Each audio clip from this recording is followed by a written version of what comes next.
Welcome to Life Stories Network, where real emotions turn into unforgettable stories. Today, I want to take you through one of the hardest, most heart-wrenching choices I've ever had to face in my life. It all began with a desperate cry from my mother, her voice trembling, her eyes red and swollen from tears. She begged me to save my brother, to give up my kidney so he could have another chance at life. At that moment, the weight of her words pressed against my chest like a stone. I couldn't breathe, I couldn't think, and yet all I could see was her shaking hands clutching mine as if I was the only hope she had left. What would you do if your mom told you that your brother would die unless you stepped in? That was the question staring me in the face that night. I remember the exact moment she told me. We were sitting in the living room, the lights dimmed, the sound of the ticking clock cutting into the silence. My mother's shoulders were hunched, her voice barely above a whisper, but the desperation in her tone made every syllable echo like thunder. She said the doctors had confirmed my brother's kidneys were failing fast. Without a transplant, his time was running out. She told me I was the only match. Not just a possible donor, but the only one who could save him.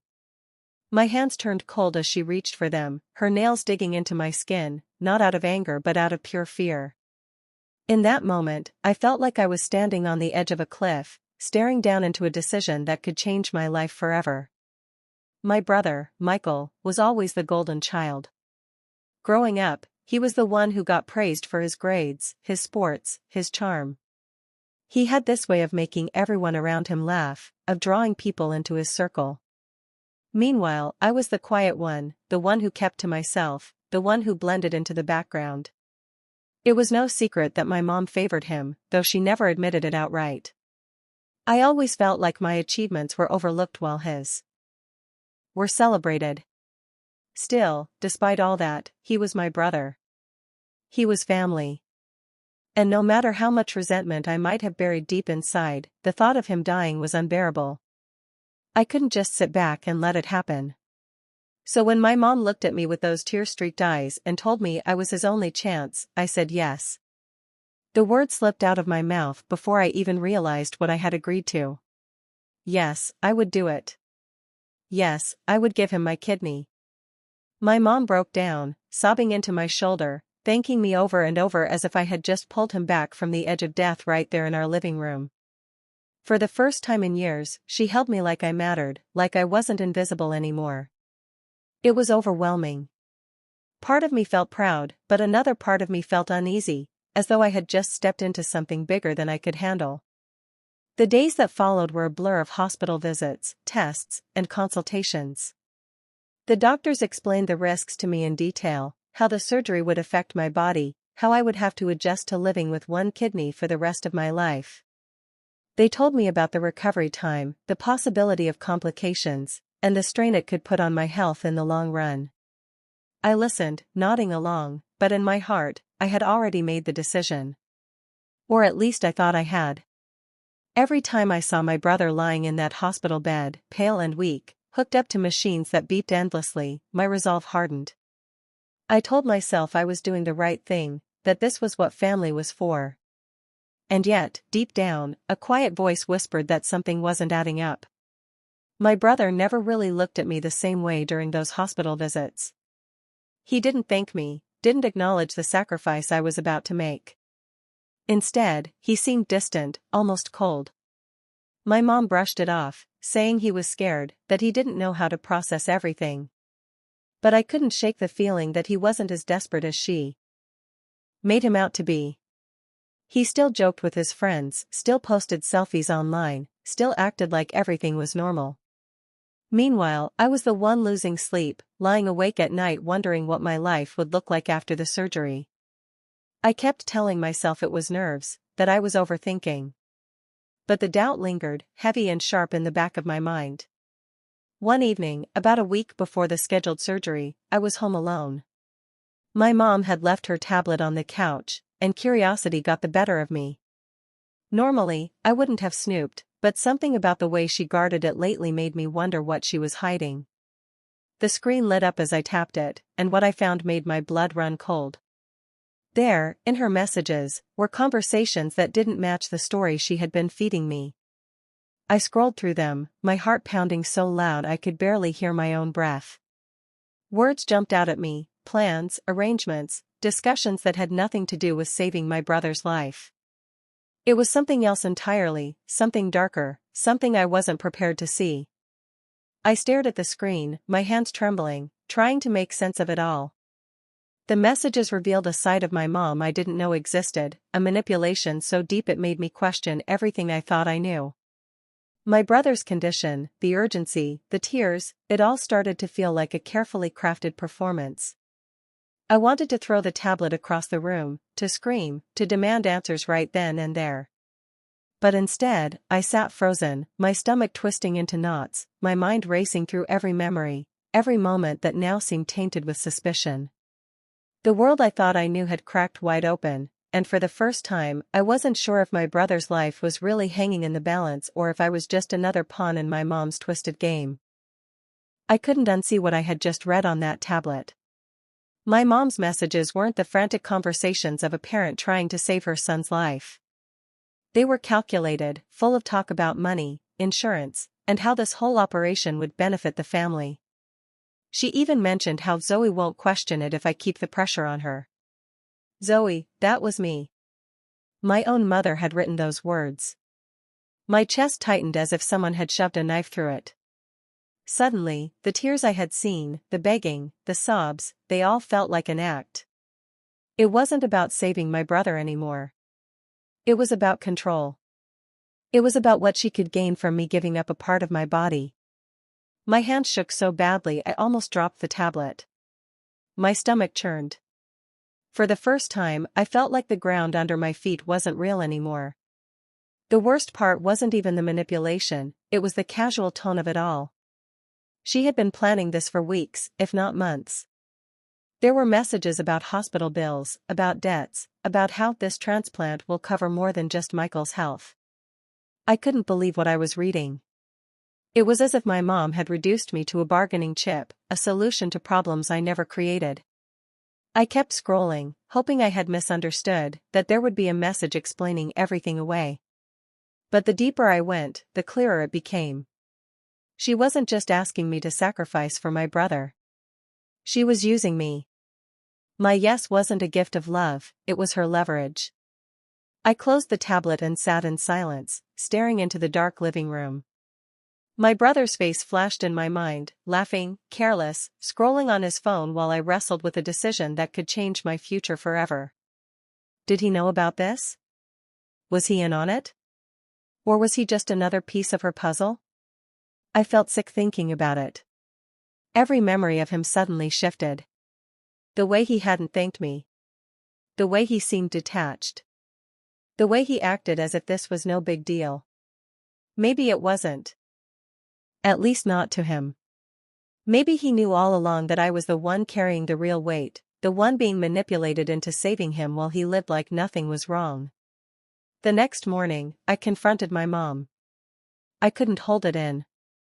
I asked her straight out about the messages, about why she had written my name like I was a pawn in her scheme. Her face went pale, then hard, like stone. She didn't even deny it. Instead, she accused me of snooping, of invading her privacy. She said I misread the messages, that I didn't understand adult problems. But her voice cracked, and her eyes darted away from mine. That was all the confirmation I needed. My mom, the woman I had trusted, had been lying to me, manipulating me into risking my life for reasons she refused to admit. And still, she tried to guilt me. She said if I backed out, my brother would die, and his blood would be on my hands. The words cut deep, sharper than any knife. I went to Michael that night. I needed to hear it from him. I sat by his bed in the hospital, watching him swipe through his phone, and I asked him if he knew what Mom had been saying. His reaction told me everything. He didn't look shocked, he didn't ask what I was talking about. Instead, he sighed, annoyed, like I had just interrupted his game. Then he muttered, "Yeah, she told me you'd be difficult about this." My heart dropped. Difficult. That was the word he used. Like my fear, my pain, my future, it was just me being stubborn. He admitted that he knew about Mom's plans, about the money, about the debts. He said it didn't matter because at the end of the day, I was the only match, and that meant I had no choice. No choice. Those words echoed in my head long after I left his room. It's hard to describe what betrayal feels like when it comes from the people who are supposed to protect you. It's like standing in the middle of a fire and realizing the ones who lit the match are your own family. I couldn't eat, couldn't sleep, couldn't think straight. Everywhere I turned, I felt trapped. My mom's pleas, my brother's indifference, the looming date of the surgery, it all pressed down on me until I could barely breathe. But somewhere inside that suffocating mess, a spark lit. For the first time, I asked myself a question I hadn't dared to face before: do I really want to do this? Not for them, not because of guilt, not because of manipulation, but for me. And when I was honest with myself, the answer was no. The days leading up to the surgery became a battle in my head. My mom grew more desperate, piling on the guilt, crying louder, making scenes whenever I hesitated. My brother stopped pretending altogether. He barely spoke to me except to remind me of the date, like I was his personal appointment card. I kept quiet, playing along, but inside, I was planning. I couldn't go through with it. I couldn't give them what they wanted, not when I knew the truth. But backing out wasn't easy. They had me cornered, emotionally trapped. So I decided to wait until the last possible moment to reveal my choice. If I told them early, they'd crush me under their pressure. But if I waited, maybe I'd finally take back control of my own body, my own life. The night before the surgery, I lay awake staring at the ceiling, my chest heavy with fear and anticipation. I thought about my childhood, about every moment I had spent trying to earn my mother's love, trying to be seen, trying to matter. And now, the one time I held something they needed, they didn't treat it as love. They treated it as entitlement. I realized that giving them my kidney wouldn't make me loved. It wouldn't make me matter more. It would just prove to them that they could take from me again and again until there was nothing left. And so, as the first light of dawn crept through my window, I made my decision. I wasn't going to do it. For the first time in my life, I was choosing myself. I woke up that morning with a weight lifted and a knot still tight in my chest. The decision felt both terrifying and strangely freeing. I showered, dressed, and sat at the kitchen table while my mom prepared breakfast like nothing was wrong. She chatted about the hospital, about last-minute tests, about how proud she was of me. Her words slid off me like cheap paint.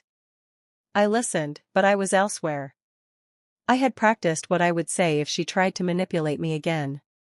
I had rehearsed how to stand firm without exploding. When she asked if I had slept, I told the truth. I said I had thought a lot, and I could not go through with it. Her face changed in a second. The warmth in her eyes hardened. She reached for my hand and squeezed it until my fingers hurt.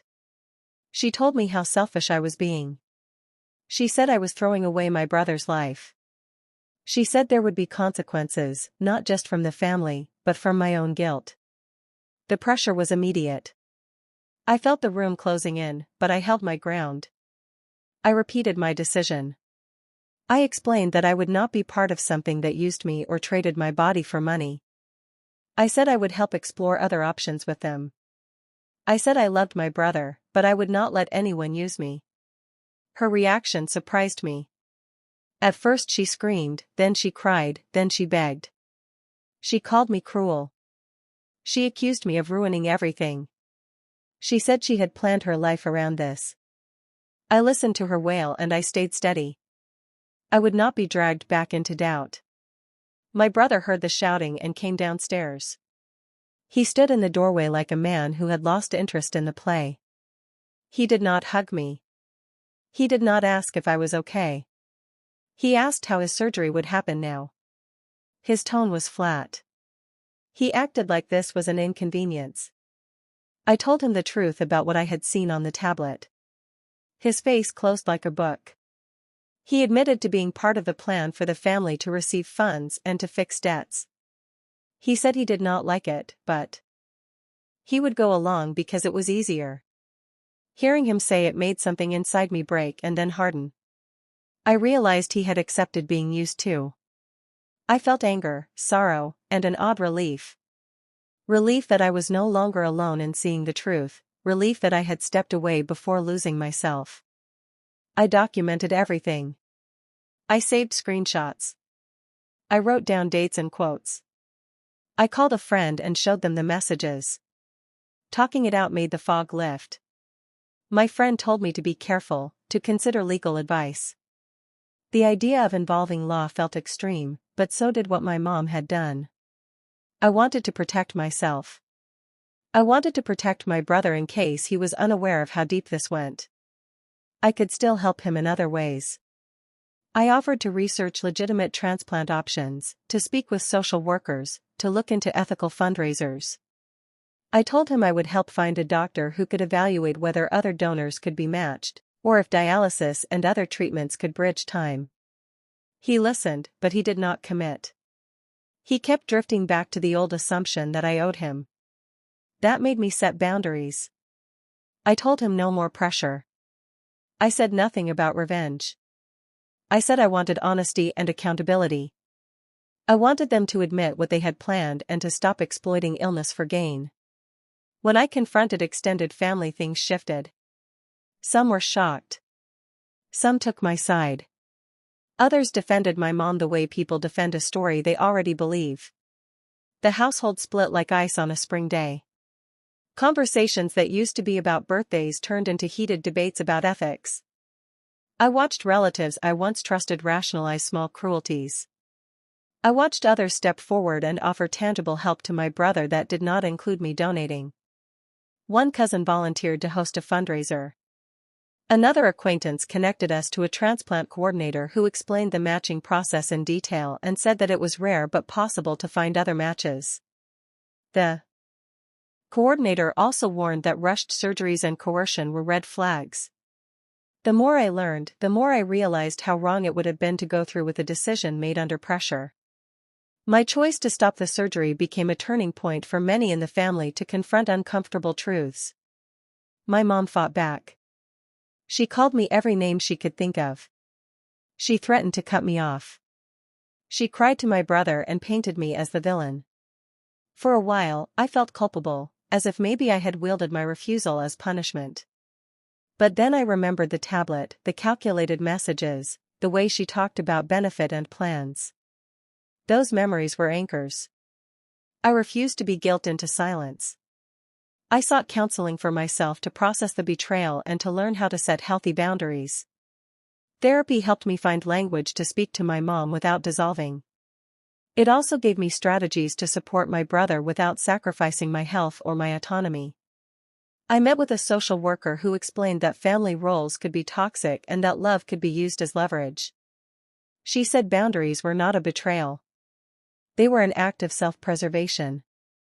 Months passed. The initial chaos turned into a new rhythm. My brother pursued other medical options.